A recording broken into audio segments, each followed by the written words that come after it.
Mari kita berdoa. Tuhan, terima kasih untuk kesempatan yang Kau berikan kepada kami sore hari ini. Kami boleh bersekutu di tempat ini dan kami boleh menikmati kasih dan kemurahan-Mu dalam hidup kami. Terima kasih untuk sore hari ini, untuk setiap anak-anak-Mu dan setiap pelayan-Mu yang hadir. Kami percaya Engkau hadir di tengah kami dan kami mempersiapkan hati kami mendengarkan firman-Mu. Kiranya Engkau tolong kami Tuhan, supaya kami boleh membuka hati kami untuk merendahkan diri kami, untuk rendah hati dan mau belajar. Terima kasih Tuhan, kami menyerahkan pemberitaan firman-Mu di dalam nama Tuhan Yesus Kristus kami berdoa. Haleluya. Amin.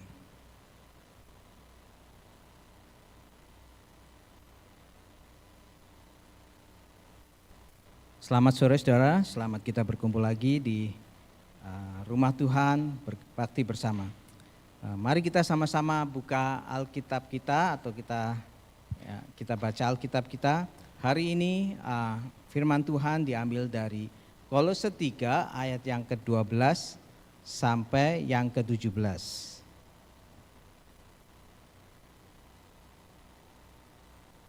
Kolose 3 ayat yang ke-12 sampai yang ke-17. Demikian bunyi firman Tuhan. Karena itu, sebagai orang-orang pilihan Allah yang dikuduskan dan dikasihinya, kenakanlah belas kasihan, kemurahan, kerendahan hati, kelemah lembutan, dan kesabaran. Sabarlah kamu seorang terhadap yang lain, dan ampunilah seorang akan yang lain. Apabila yang seorang menaruh dendam terhadap yang lain, sama seperti Tuhan telah mengampuni kamu, kamu perbuat jugalah demikian. Dan di atas semuanya itu, kenakanlah kasih sebagai pengikat yang mempersatukan dan menyempurnakan. Hendaklah damai sejahtera Kristus memerintah dalam hatimu, karena untuk itulah kamu telah dipanggil menjadi satu tubuh.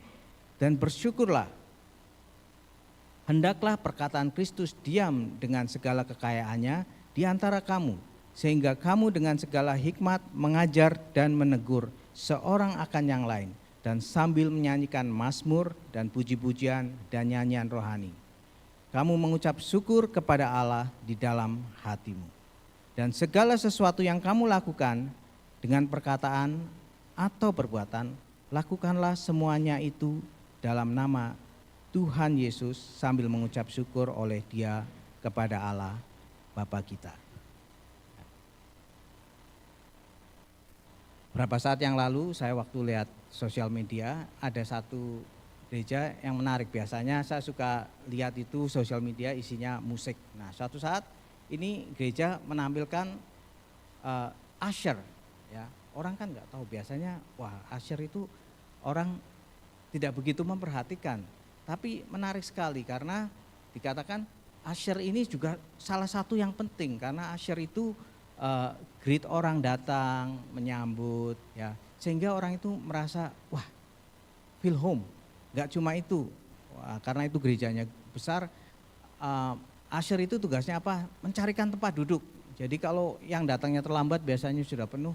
Wah, usher itu bisa tahu aja tempat duduknya di mana. Saya lihat, wah hebat juga ini, bagus juga. Ya, give me idea. Pelayanan itu nggak cuma yang di sini aja. Banyak pelayanan lain. Nah, gereja kita kan salah satunya motonya every member is a minister. Ya, menarik. Setiap orang itu adalah pelayan Tuhan sesuai dengan panggilannya masing-masing. Karena itu hari ini saya beri judul firman Tuhan, khotbahnya itu melayani dengan kasih. Ya.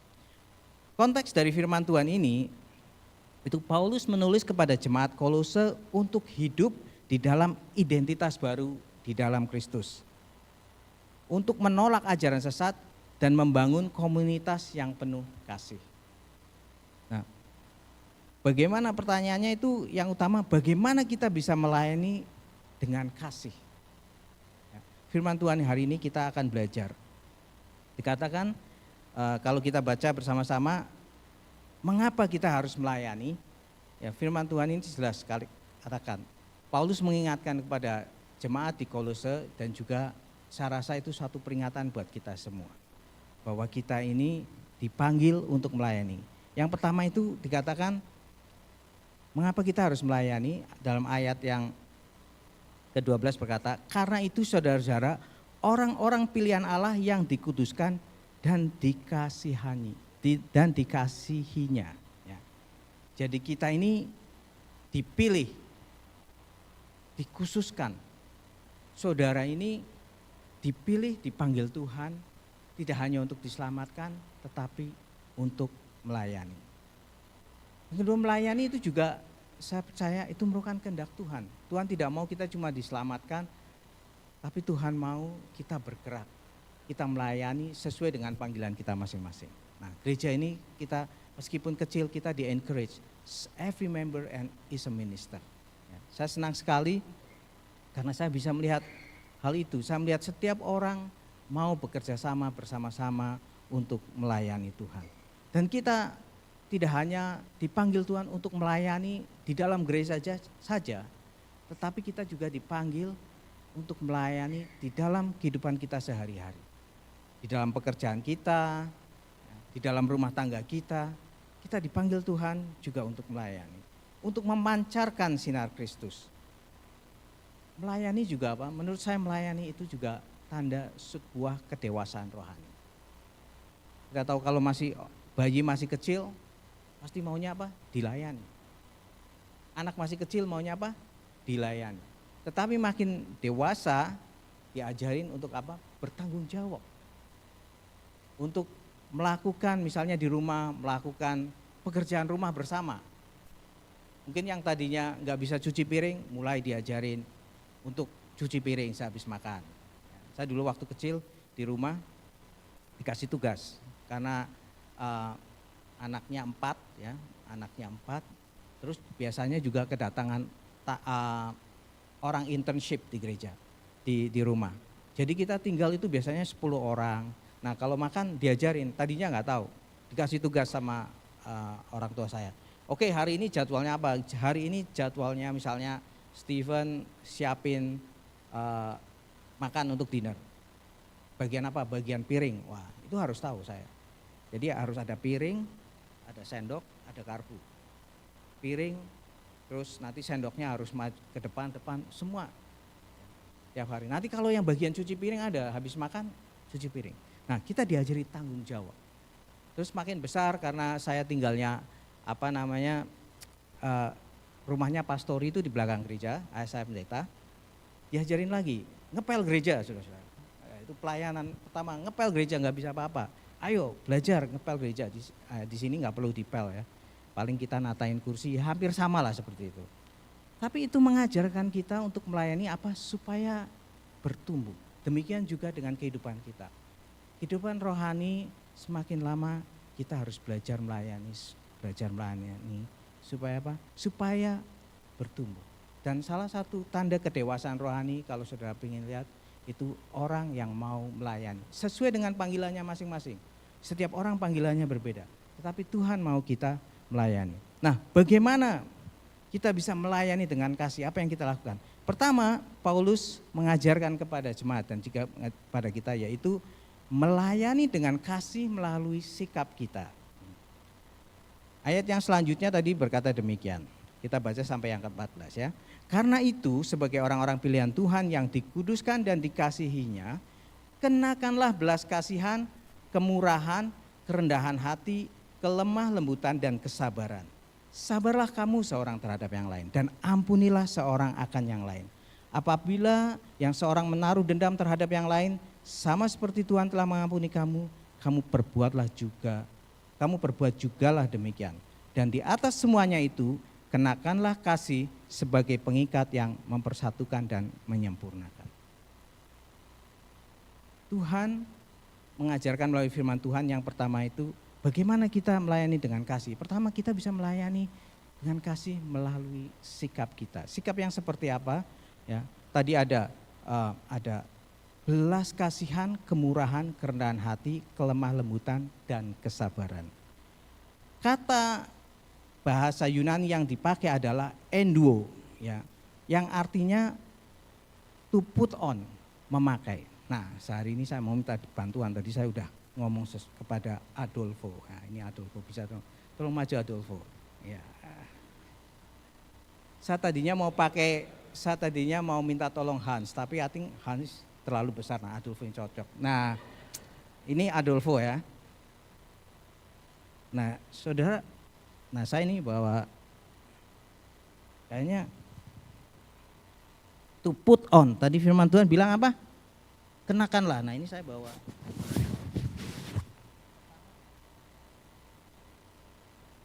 jas. Ya.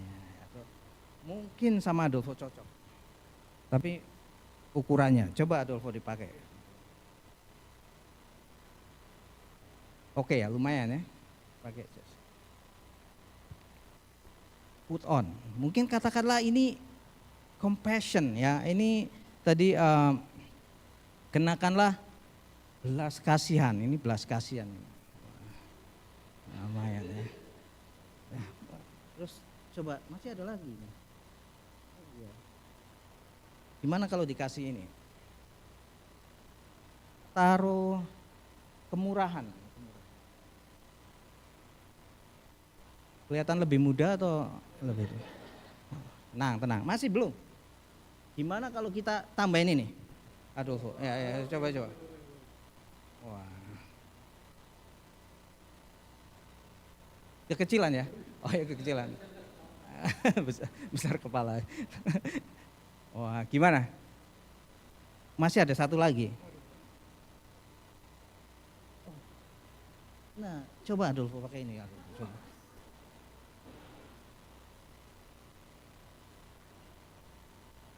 Ya kalau yang mau foto silakan ini. Wah, oh ya.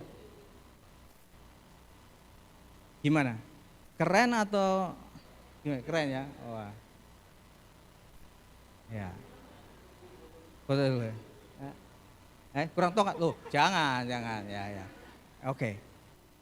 Paling enggak, my point is, dia look different, right? Dia look different and everybody start noticing, wow, pakai kacamata keren juga, apalagi pakai topi, kayak Patino Sidin katanya. Tapi enggak, nah, oke, sudah, thank you. Ya, kenakanlah firman Tuhan berkata, oke. Terima kasih Adolfo. Ini just simple thing. Put on, pakai pakaian. Pakaian apa? Pakaian tadi, belas kasihan, dia put on. Kenakanlah belas kasihan, kemurahan, kerendahan hati, kelemah lembutan, kesabaran. Sabarlah kamu seorang akan yang lain. Pakaian itu menunjukkan identitas kita. Pakaian itu mengekspresikan diri kita. Pakaian itu menunjukkan siapa kita. Paulus pada waktu mengajarkan kepada orang Kolose dia berkata, kamu ini manusia baru. Kalau saudara lihat judulnya itu, kamu ini manusia baru.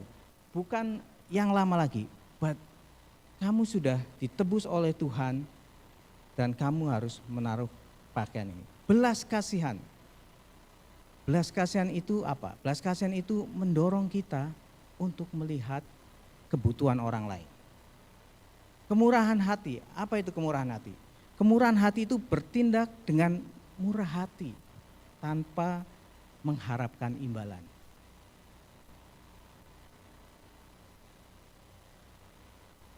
Mark Twain berkata, kindness is a language which the deaf can hear and the blind can see. Kebaikan hati itu adalah bahasa yang orang tuli bisa mendengar, orang buta bisa melihat. Tuhan mau kita melayani dengan kasih melalui sikap kita. Melalui apa? Dengan kelemah lembutan.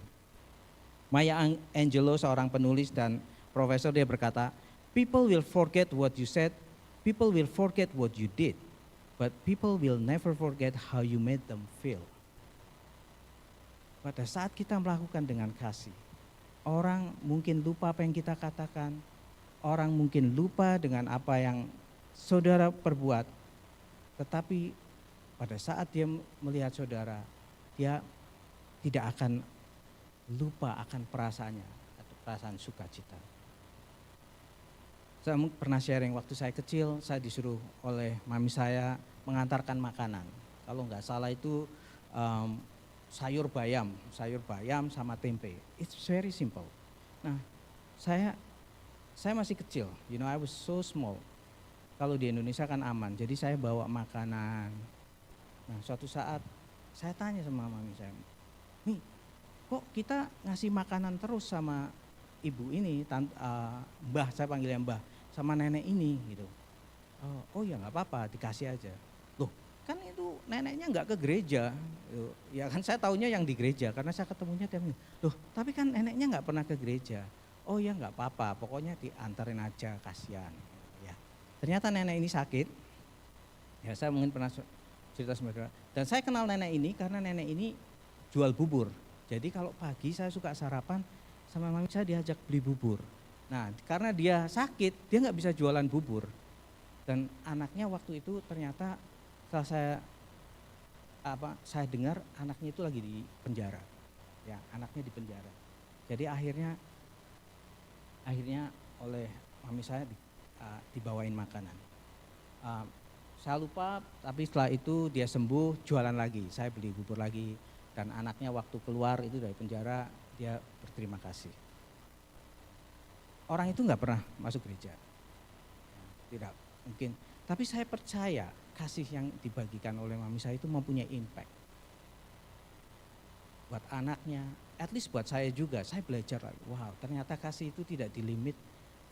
Ya, dengan memberi, dengan kemurahan hati, tidak hanya dilimit dengan orang-orang yang teman kita, yang kita kenal atau yang sama dengan kita. Tetapi kita bisa bagikan kepada orang di luar dari batas-batas itu. Kita bisa praktekkan itu, kasih itu tidak hanya di gereja saja, tapi juga di luar. Tadi yang saya ceritakan tentang usher. Ya, usher itu diajarin begitu. Saudara tahu kalau misalnya saudara ke Disneyland, they greeting you sangat baik, right? Very nice. Tapi yang menjadi challenge, kira-kira kalau pulang ke rumah atau ke tempat lain, apakah they still do the same thing? Kita melakukan di gereja ini kan, wah everything look nice, look beautiful, suci atau ingin melakukan yang terbaik, which is good. Tapi challenge-nya adalah tidak hanya di tempat ini, apakah limit di gereja, kita harus bawa itu keluar. Ke tempat di mana kita bekerja, ke tempat di rumah tangga kita, it's very challenging. Tetapi Tuhan mau mengajarkan kepada kita untuk melayani melalui dengan kasih, melalui sikap kita. Seperti tadi, mengenakan pakaian. Dan dikatakan sikap itu bisa menentukan hidup kita menjadi lebih baik atau tidak. Katakan tidak hanya itu. Kita juga clothing ya, memakai pakaian apa? Kesabaran. Kesabaran itu apa? Bertahan di dalam tantangan pada saat kita menghadapi pencobaan dalam hidup. Dalam pelayanan juga kita mengalami tantangan. Sometimes kita diajarin untuk sabar, bertahan. Terutama dengan orang-orang yang sulit. Virginia sudah berbahakan hal itu. Kita diminta Tuhan untuk sabar, menghadapi mungkin klien, menghadapi mungkin orang-orang di dalam tim kerja kita. Tuhan mengajarkan kita untuk apa? Sabar. Dan tidak hanya itu, dikatakan ayat yang ke-13 ada pengampunan. Pengampunan itu penting. Kita harus belajar mengampuni. Berkali-kali kita belajar tentang akan hal itu. Pengampunan adalah kunci untuk melayani dalam komunitas. Karena dendam menghalangi kasih. Di dalam komunitas, dengan adanya kasih, kita bisa saling membantu. Kalau kita tidak bisa mengampuni satu dengan yang lain gampang tersinggung, it's very hard untuk, ya sangat susah untuk melayani. Saya senang kadang-kadang mikir, waduh JKIA ini orangnya ya nggak banyak ya. Tapi ada satu hal yang so far ya, saya suka. Yang jelas kita udah lama nggak berantem gitu. Ya toh, betul nggak? We don't fight, we don't argue, karena kadang-kadang kita seringkali melihat gereja sebagai organisasi, ya kadang-kadang ada yang besar and look beautiful, ya saya suka lihat di sosial media, saya mau belajar, wah look beautiful, but belum tentu loh Belum tentu, meskipun besar belum tentu mereka nggak berantem seperti kita. Ya, jangan berantem ya setelah ini juga ya. Jangan ribut untuk hal-hal yang kecil. Tapi kita belajar saling mengasihi. Karena apa? Disitulah kita bertumbuh. Disitulah kita bisa mengenal, wah orang ini mungkin dulunya suka berantem, tapi sekarang setelah di JKI kok jadi tambah baik. Puji Tuhan. Ya, itu ada pertumbuhan rohani. This is very important. Ada perubahan. Nah, saat kita mengikut Tuhan, kita perlu ada perubahan dalam hidup kita. Dikatakan kita menjadi manusia baru. Kita bisa melayani sesuai dengan panggilan kita. Apapun itu yang Tuhan percayakan. Dan tidak hanya itu, melayani dengan kasih melalui sikap kita. Kasih itu sangat penting. Dikatakan ayat yang ke-19, dan di atas semuanya itu kenakanlah kasih sebagai pengikat yang mempersatukan dan menyempurnakan. Kasih itu mengikat, mempersatukan dan menyempurnakan. Ayat yang ke-15, hendaklah damai sejahtera Kristus memerintah dalam hatimu, karena untuk itulah kamu telah dipanggil menjadi satu tubuh, dan bersyukurlah. Paulus mengingatkan, apapun yang kita lakukan, tadi hal-hal yang baik tadi, ada belas kasihan, kemurahan, kerendahan hati, kelemah lembutan dan kesabaran. Sabar terhadap satu dengan yang lain. Mengampuni satu dengan yang lain. Tapi di atas semuanya itu kita harus mengikatnya dengan kasih. Karena kasih itu menyempurnakan. Kita sering dengar dari orang kalau merit, ya kalau menikah dia mengambil ayat Alkitab biasanya 1 Korintus 13. Paulus berkata, salah satunya ayat yang kedua sampai yang ketiga 1 Korintus 13 berkata, sekalipun aku mempunyai karunia untuk bernubuat dan aku mengetahui segala rahasia dan memiliki seluruh pengetahuan, dan sekalipun aku memiliki iman yang sempurna untuk memindahkan gunung, tapi jika aku tidak mempunyai kasih, aku sama sekali tidak berguna. Dan sekalipun aku membagi-bagikan segala sesuatu yang ada padaku, bahkan menyerahkan tubuhku untuk dibakar, tetapi jika aku tidak mempunyai kasih, sedikit pun tidak ada faedahnya bagiku. Kita memerlukan kasih itu sebagai pengikat akan apa yang kita lakukan. Artinya apa? Semua ekspresi tadi yang kita kerjakan, belas kasihan, harus berlandaskan kasih. Karena kasih Tuhan kepada kita yang kita ekspresikan kepada sesama. Dan kita melakukan itu juga sebagai bukti bahwa kita mengasihi Tuhan. Menuruti firman Tuhan, yaitu mengasihi Tuhan dengan segenap hati kita dan mengasihi sesama seperti diri kita sendiri. Sikap hati kita perlu kita kembangkan dengan kasih. Karena tidak hanya memberkati orang lain, tetapi juga memberkati diri kita sendiri. Pada saat kita melakukan hal itu, sebetulnya kita tidak sadar mungkin, tapi itu memberkati diri kita sendiri, bukan hanya orang lain. Ada sesuatu, saya baca ada suatu studi yang diadakan oleh Bernard Rimland, direktur dari Institute of Child Behavior Research. Rimland ini menemukan bahwa orang-orang yang bahagia adalah mereka yang suka menolong orang lain. Nah, caranya gimana dia ngetesnya, dia lakukan ini. Setiap orang yang mengikuti studi ini diminta untuk membuat list, membuat daftar 10 orang yang mereka kenal dengan baik. Ya. Dan untuk melabel mereka sebagai orang yang bahagia atau tidak bahagia. Ya, jadi cari orang 10 menurut anak-anak ini dia itu bahagia atau tidak bahagia. Lalu mereka diminta untuk melihat list itu lagi, melihat daftar itu dan melabel setiap orang sebagai orang yang mementingkan diri sendiri atau tidak. Jadi yang pertama bahagia atau tidak bahagia, yang kedua dilabel lagi. Orang ini mementingkan diri sendiri atau tidak.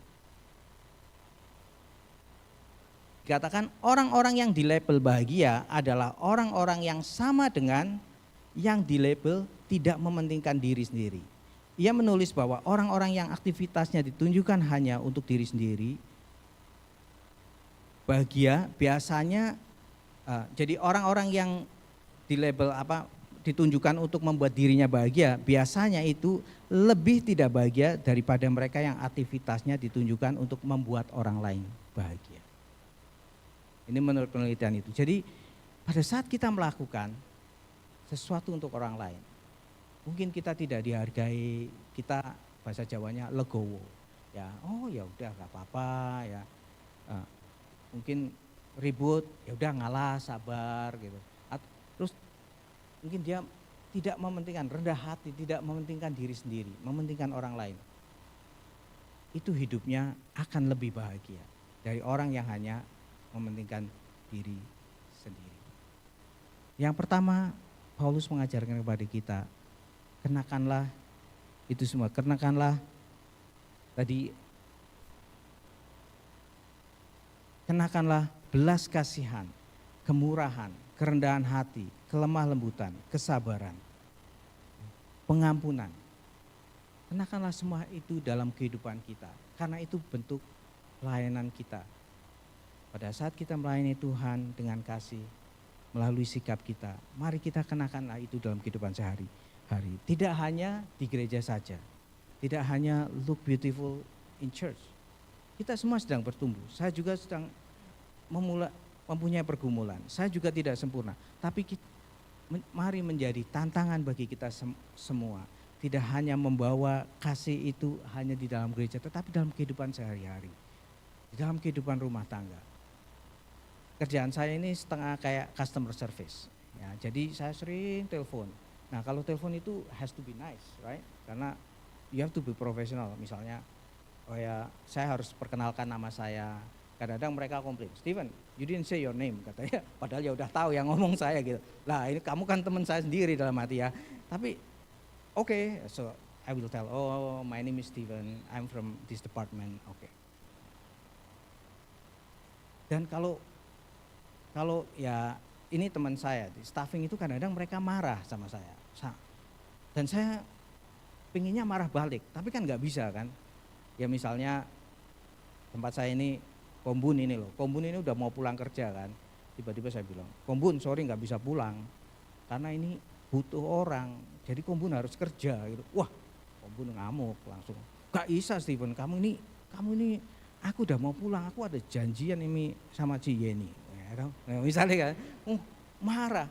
Nah saya mau gimana ya toh? Tapi itu part of my job. Jadi saya kadang-kadang yang marahin teman saya sendiri gitu ya.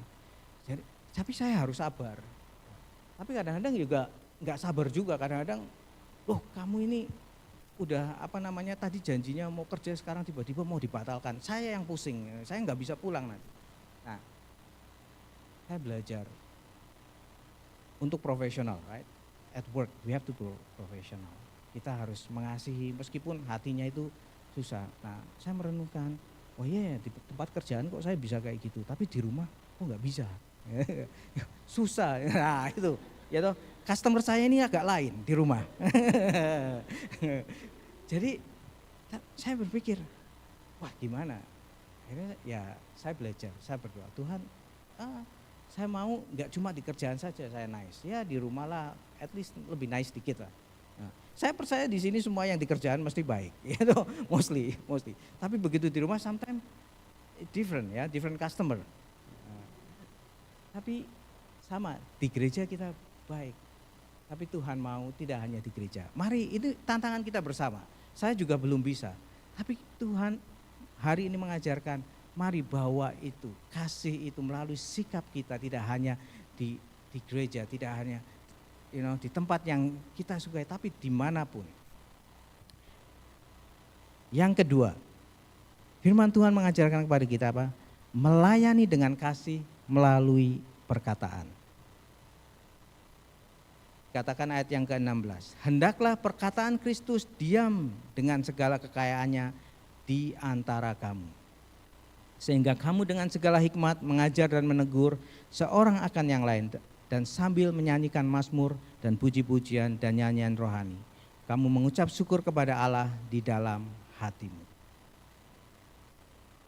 Tuhan mau kita melayani dengan kasih melalui perkataan kita. Bagaimana? Dikatakan Paulus mengajarkan kepada kita, hendaklah perkataan Kristus diam dengan segala kekayaannya di antara kamu. Perkataan Kristus berarti apa? Firman Tuhan, the word of God. firman Tuhan itu tinggal di dalam diri kita. Berarti kita harus mau belajar membaca Alkitab. Dari Alkitab kita tahu firman Tuhan itu powerful. Ibrani 4 ayat yang ke-12 berkata, sebab firman Allah hidup dan kuat, lebih tajam daripada pedang bermata dua manapun. Ia menusuk amat dalam sampai memisahkan jiwa dan roh, tulang dan sumsum. Ia sanggup menghakimi pikiran dan maksud hati. Pada waktu saya baca ayat ini, saya baca ulang, wah ini pernyataan yang menarik sekali, powerful. Karena dikatakan firman Tuhan itu tajam, ya, hidup dan kuat, menusuk amat dalam, memisahkan jiwa dan roh. Yang pertama itu jiwa dan roh. So it's affecting our spiritual life, ya, or psychological life. Firman Tuhan itu bisa mengimpact demikian kuat. Jadi jangan dikira firman Tuhan itu biasa. Firman itu mempunyai kekuatan yang bisa mengubahkan hidup, spirit, ya, dan jiwa. Dan tidak hanya itu, tulang dan sumsum. Itu berarti dia juga mempunyai efek secara apa? Fisik. Tulang dan sumsum. Ini pernyataan dari penulis Ibrani. Ia sanggup menghakimi pikiran dan maksud hati. Ya bahkan pikiran kita Tuhan itu bisa bekerja melalui firman Tuhan. Firman Tuhan itu bisa menguatkan kita kalau kita percaya. Dia mempunyai kekuatan yang sangat, ya tadi seperti yang tajam seperti pedang bermata dua. Dia bisa encourage, memberikan kekuatan orang yang hatinya lemah. Orang yang kehilangan harapan, firman Tuhan bisa menguatkan kita. Salah satu ayat yang menguatkan hati saya itu ada dalam Mazmur 18 ayat yang 31. Berkata demikian, adapun Allah jalannya sempurna, janji Tuhan adalah murni. Dia menjadi perisai bagi semua orang yang berlindung padanya. Mungkin bagi orang lain ya mungkin seperti ayat biasa. Tapi ayat ini dulu saya dapat itu kayak ayat hafalan. Saya selalu pada saat saya merasa down, saya ingat ayat ini. Saya ingat katakan jalannya Tuhan itu jalan sempurna. Jadi kalau kita berjalan dalam jalan Tuhan, kita melakukan iman dalam hidup kita kepada Tuhan, percayalah jalannya Tuhan itu jalan yang sempurna. Janji Tuhan adalah murni. Dia menjadi perisai bagi semua orang yang berlindung padanya.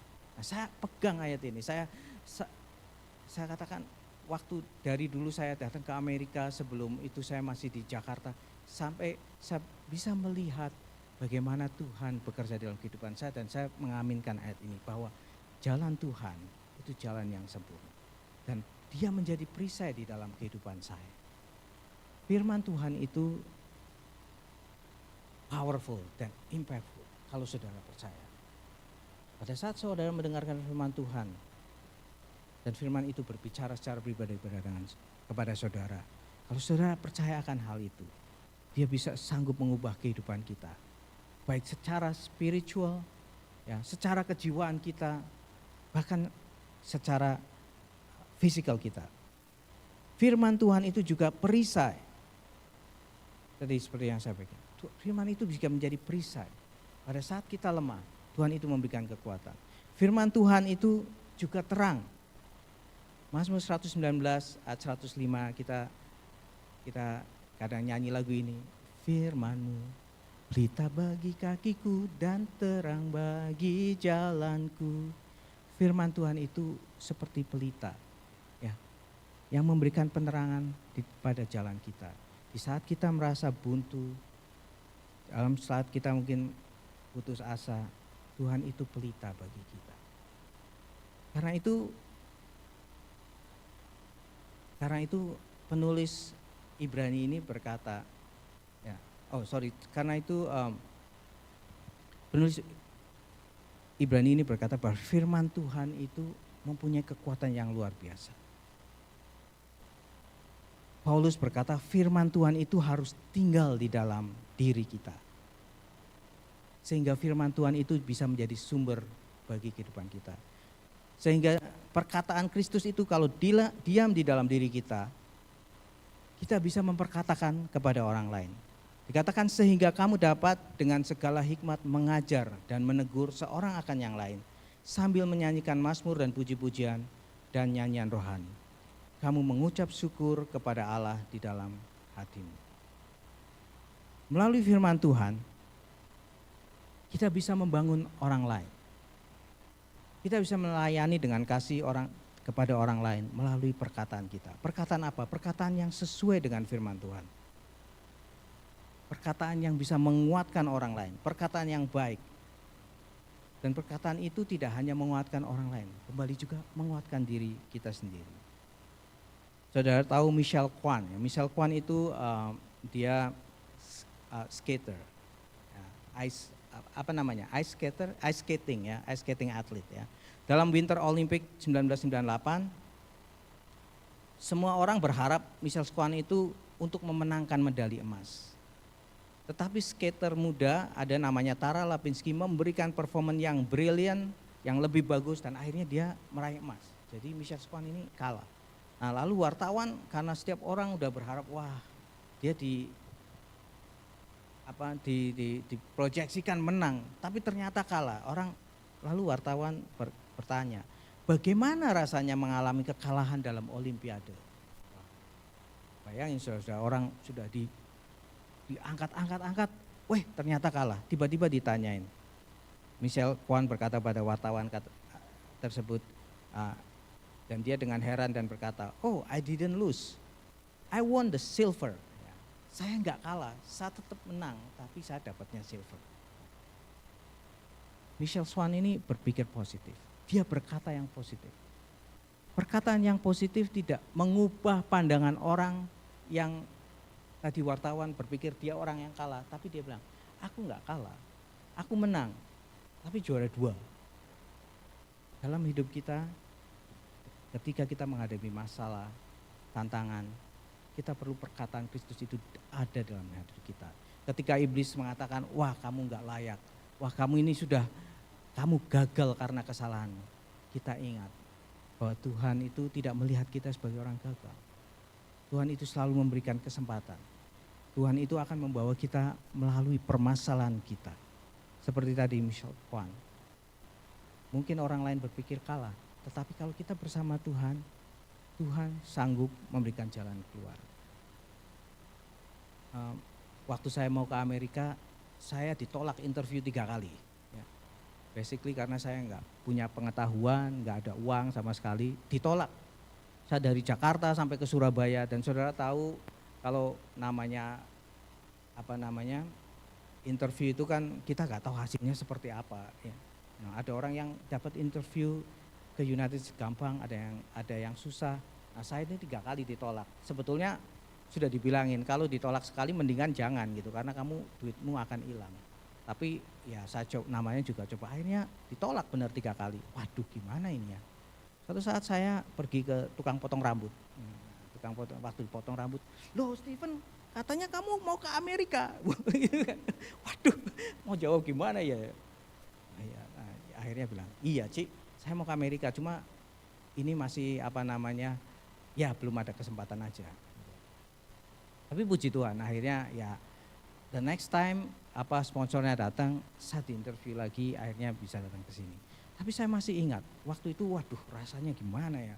Apalagi teman-teman saya itu kan mendukung itu. Wah Stephen udah mau ke Amerika, you gotta go to Amerika, udah senang-senang, udah perpisahan. Udah perpisahan, nggak jadi pisah, ya. Ketemu lagi, waduh rasanya ada malu hati juga gitu kan, sebagai manusia. Tapi toh jalan Tuhan itu jalan yang sempurna. Tuhan itu sanggup berikan. Saya ini saking nggak taunya dulu saya nggak bisa bedain California sama Los Angeles. Ya. Saya dulu ditanya, Stephen mau tinggal di mana? Tinggalnya di California. Ya California, tinggalnya di mana ya? Tinggalnya dia di California. Oh iya. No. Dia tanya, Stephen tinggalnya di mana? Mau kemana gitu? Ya kan, Los Angeles. And then, Los Angelesnya di mana? Nah saya kan nggak tahu. Ternyata Los Angeles kan ada Alhambra, Monterey Park gitu. Ya di California saya bilang gitu. Loh iya memang Los Angeles itu di California, tapi di mana? Waduh saya nggak tahu. I have no idea. Ya. Sampai di sini barusan tahu, oh ternyata itu saya pikir Los Angeles itu lebih besar dari California, ternyata kebalikan. That's how it is. But God is good. Ya. Perkataan yang baik itu memberkati orang lain juga memberkati kita. Mari kita sama-sama menggunakan perkataan kita dengan baik. Dengan apa? Dengan memiliki perkataan Kristus di dalam hati kita. Memiliki firman Tuhan di dalam kehidupan kita sehari-hari. Entah saudara bagaimana caranya. Pergunakan waktu, cari waktu untuk berhubungan dengan Tuhan. Untuk membaca firman Tuhan, untuk mendengarkan firman Tuhan. Supaya tadi firman Tuhan itu bisa memurnikan hati kita, memurnikan pikiran kita, memurnikan jiwa kita, memurnikan roh kita di dalam Tuhan. William Arthur Ward berkata demikian, kind word can warm the heart through the coldest season, leaving an echo of hope that lasts forever. Pada saat kita memberikan perkataan yang baik kepada orang lain, saudara tidak tahu, perkataan itu bisa menguatkan orang lain. Di saat mungkin orang lain itu sedang lemah, perkataan itu memberikan kekuatan. Saya banyak pengalaman dengan orang tua saya. Suatu saat saya sekolah, belajar piano, saya pernah cerita, saya udah mau quit karena teman-teman saya quit, saya nggak bisa, udah belajar, stres, ternyata nggak bisa-bisa. Akhirnya saya mengadu sama siapa? Mengadu sama mami, ya, anak mami, mengadu dengan orang tua. Saya bilang, mam ternyata susah ya belajar musik, ya, karena saya belajar musiknya mulai kuliah sebenarnya, bukan dari kecil. Belajar piano susah ternyata, saya pikir gampang, ternyata susah. Terus mami saya masih ingat sampai sekarang bilang, ya kamu susah, tapi orang lain juga susah. Makanya jangan berhenti, lihat kamu gak susah itu sendirian. Setiap kali saya mengalami kesedihan, kesusahan, dulu saya merasa waduh maybe aku paling susah ini. Tapi saya ingat kata-kata itu, simple sepertinya ya.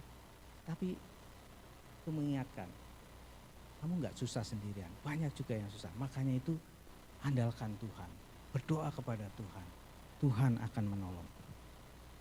Kind word can warm the heart through the coldest season, ya. And leaving the echo of hope that lasts forever.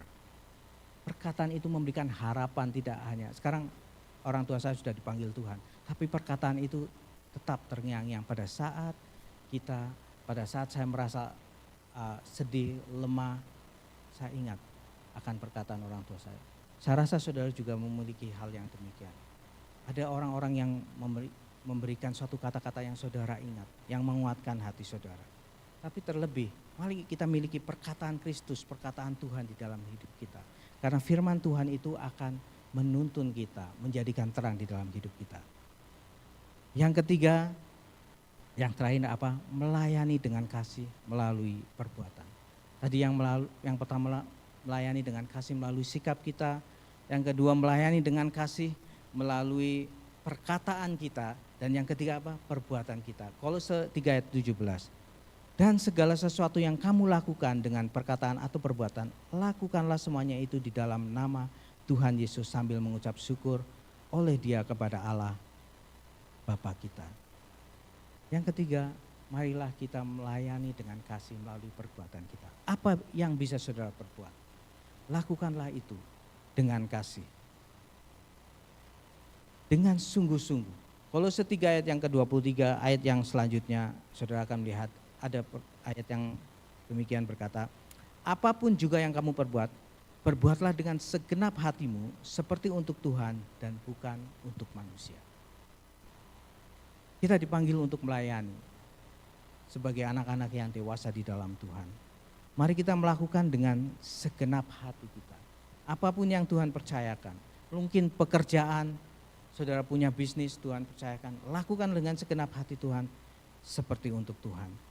Mungkin pekerjaannya kelihatannya seperti ringan di hadapan orang lain, tidak ada apa-apanya, tapi lakukanlah seperti untuk Tuhan dengan segenap hati. Mungkin pekerjaannya sepertinya boring, membosankan, lakukanlah dengan segenap hati. Mungkin pekerjaannya itu stressful, ya. Rasanya pengen quit. Sabar, lakukanlah dengan segenap hati seperti untuk Tuhan. Maka Tuhan akan memberkati kita. Firman Tuhan hari ini mengajarkan apapun yang kita kerjakan, apapun yang kita lakukan, mari kita lakukanlah dengan kasih.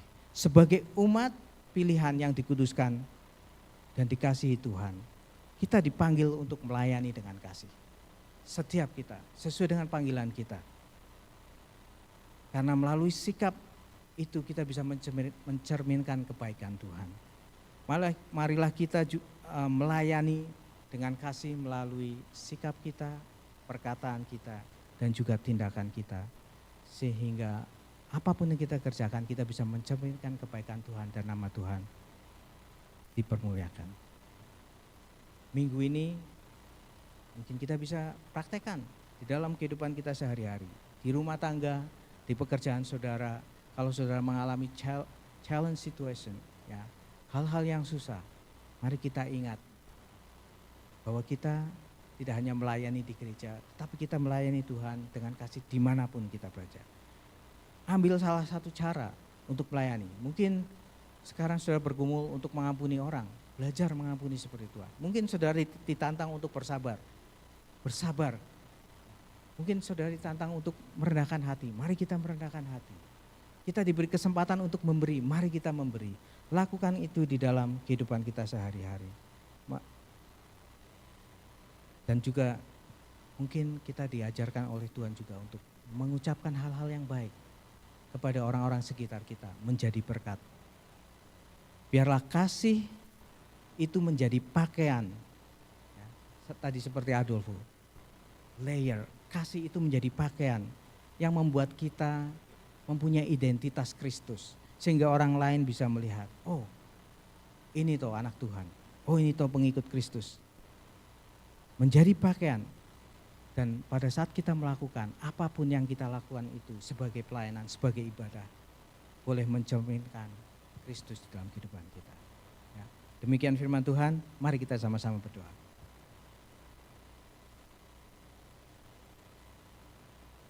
Tuhan, terima kasih untuk hari ini firman-Mu boleh mengingatkan kepada kami Tuhan, bahwa kami dipanggil, dipilih, dikuduskan, dan dikasihi oleh Engkau.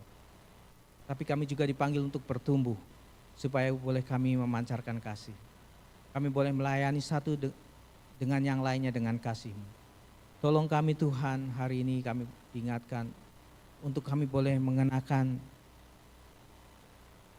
jubah kebaikan yang daripada Engkau. Sehingga kami boleh memancarkan kasih-Mu itu melalui sikap kami, melalui perkataan kami dan perbuatan kami.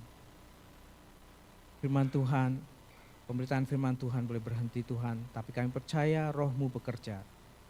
Untuk setiap anak-anak-Mu, kami boleh diingatkan Tuhan, untuk mengingat kasih-Mu di dalam kami. Dan kami boleh mengasihi orang lain seperti Engkau mengasihi kami. Terima kasih Tuhan, kami menyerahkan bagian selanjutnya ke dalam tangan-Mu. Di dalam nama Tuhan Yesus Kristus kami berdoa. Amin.